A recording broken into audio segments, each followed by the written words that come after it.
আপনার মোবাইল ফোনটি কি স্লো হয়ে গেছে, অ্যাপসে ঢুকতে অনেক সময় নেয়, দিলেও 2-3 ঘন্টা তাহলে শেষ হয়ে যায়। আজকের ভিডিও আপনার জন্য। আজকে আমি দেখাবো এই 5টি 5টি কাজের টিপস যদি আপনারা ফলো যেগুলো করতে ব্যবহার পারেন তাহলে করলে আপনাদের আপনার ফোন হবে মোবাইলের ব্যাটারি একবার পানির মতো পাতলা। অনেকক্ষণ চলবে। তো চলুন বেশি কথা না বলে শুরু করা যাক।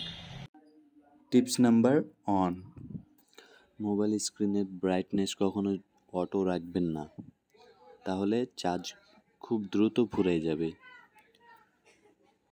চেষ্টা করবেন 30 থেকে 35-এর মধ্যে রাখা।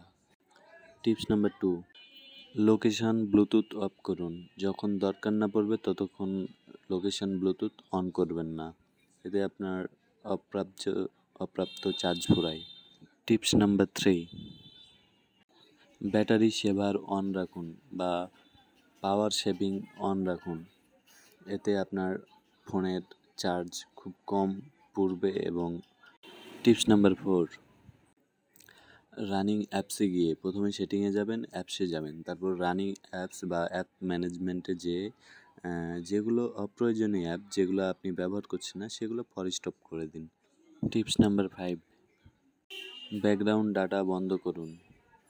এটি করার জন্য প্রথমে সেটিং, মোবাইল ডাটা, তারপর রেস্ট্রিক্টেড ব্যাকগ্রাউন্ড ডাটা। এই 5টি টিপস যদি নিয়মিত ব্যবহার করতে পারেন আপনার ফোন আগের থেকে অনেক ফাস্ট হয়ে যাবে। ভিডিওটি ভালো লাগলে লাইক দিন, সাবস্ক্রাইব করুন এবং শেয়ার করুন। ধন্যবাদ।